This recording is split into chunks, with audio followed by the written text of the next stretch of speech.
বাবা, সিয়াম পড়াশোনা কিন্তু খুব মনোযোগ দিয়ে করবা। যদি পরীক্ষায় পাশ না করতে পারো তাহলে বাবা কিন্তু খুব মারবে, বুঝতে পারছো? আর শোনো, আমার রুমে একটু কাজ আছে, তুমি একটু এখন রুমে আসবা না, আমি যখন ডাকবো তখন রুমে আসবা, ঠিক আছে? আচ্ছা ঠিক আছে আম্মু। আচ্ছা ঠিক আছে। আরে তোমার সমস্যা কি? তুমি বারবার এরকম করছো কেন? আরে আমি কতক্ষণ থাকবো এখানে? তোমার ছেলে আছে তো কি হয়েছে? আমি তো চলে যাব, তাই না? পাগল হইছো? আমার ছেলে যদি দেখে তাহলে ওর বাবাকে সবকিছু বলে দিবে, আর ওর বাবা যদি জানতে পারে তাহলে আমার খবর করে দিবে, বুঝতে পারছো? ও তো দেখবেই না বেবি, আমি তো আসো। চলো। এই পড়াটা তো আমি কিছুতেই বুঝতেছি না, যাই আম্মুর থেকে শিখে আসি। কিরে, আম্মু রুমে কার সাথে কথা বলে?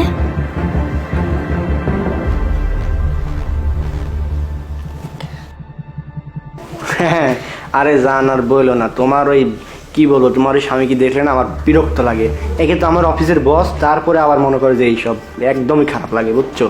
কবে যে মুক্তি পাবো, চলো আমরা পালা বিয়ে করে ফেলি। হ্যাঁ, তুমি একদম ঠিকই বলছো। আর আমার স্বামীকে তো আগে ডিভোর্স দিতে হবে, তারপর আমরা দুজন পালিয়ে গিয়ে বিয়ে করব। আচ্ছা ঠিক আছে, এইভাবে আর কতদিন, বুঝো না? হ্যাঁ, এই বিষয়টা আব্বুকে জানতেই হবে এক্ষুনি। হ্যালো আব্বু। হ্যাঁ বাবা, শ্যাম বলো। তুমি আর এক্ষুনি দেরি করো না, তুমি এক্ষুনি বাসায় আসো। আম্মু কাকে নিয়েছেন শুয়ে আছে রুমের মধ্যে। কি বলো বাবা? আচ্ছা ঠিক আছে, আমি এখনই আসতেছি। আচ্ছা ঠিক আছে আব্বু। হ্যাঁ, আজকে আম্মুকে ধরিয়ে দেবো যেভাবে হোক। শ্যাম বাবা, কি হয়েছে আমাকে বলো তো। আম্মু এই যে রুমে কাকে নিয়েছেন শুয়ে আছে। ও মাই গড, আজকে তোমার আম্মুর দেখো কি করে, চলো আগে।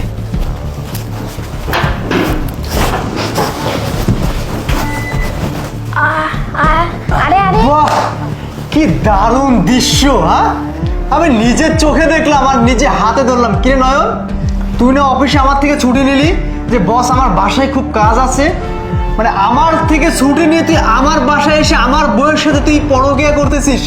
সি সি সি নয়ন, তোরে আমি কত বিশ্বাস করছিলাম, হ্যাঁ, তোরে নিজের ছোট ভাইয়ের মতো দেখছি, আর তুই এটা করলি? তুই আমার পিছে ছুরি মারলি না? বস, আসলে আমি এদিক দিয়ে বাসায় যাচ্ছিলাম, পরে মাথা মধ্যে খুব খারাপ লাগতেছিল, আপনার বাড়িতে ঢুকলাম যে একটু পানি খাই। চুপ বেয়াদব, একটা কথা বলবি না। আর কি রে, তোরে তো আমি খুব বিশ্বাস করছিলাম। তুই, আমি অফিসে গেলে তুই আমার কর্মচারীর সাথে এগুলো করে বেড়াস? তোর লজ্জা করে না? একটা ছেলে রেখে তুই এইভাবে করিস কাজ? দেখো রে, মানে তুমি তো বাসায় ছিলে না, ও একটা ফাইল নিতে আসছিল আর হঠাৎ করে মাথাটা ঘুরে পড়ে গেছে আর বলতেছে অনেক মাথা ব্যথা করতেছে। লজ্জা করে না তোর মিথ্যে কথা বলতে? ও ফাইল নিতে আসছে? তাহলে ফাইল নিতে আসছে ভালো কথা, তোর কোলের উপর কি করে ও? আমি কি কিছু বুঝি না? আমাকে কি তুই বোকা পেয়েছিস? তোর লজ্জা করে না? দেখো আরে প্লিজ, তুমি যেটা মনে করতেছো সেটাকে তো না। বস, আপনি কিন্তু ভুল বুঝতেছেন। চুপ, তুই আর একটা কথা বলবি না, আমি তোরে জেলে দিব।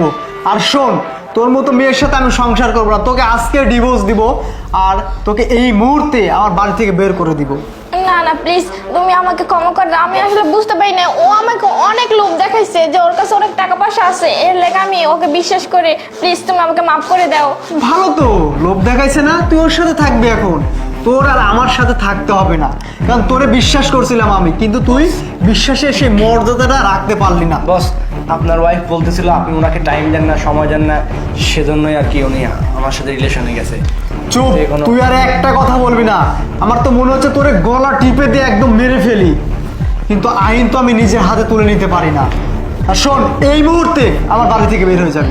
না না আরিফ, তুমি প্লিজ এবারের মতো মাফ করে দাও। আসলে ও অনেক কথা বলছে, তোমার নামে অনেক মিথ্যা কথা বলছে, প্লিজ তুমি আমাকে মাফ করে দাও। আমি আসলে বুঝতে পারি নাই যে ও এতটা খারাপ। প্লিজ তুমি আমাকে এবারের মতো মাফ করে দাও, প্লিজ।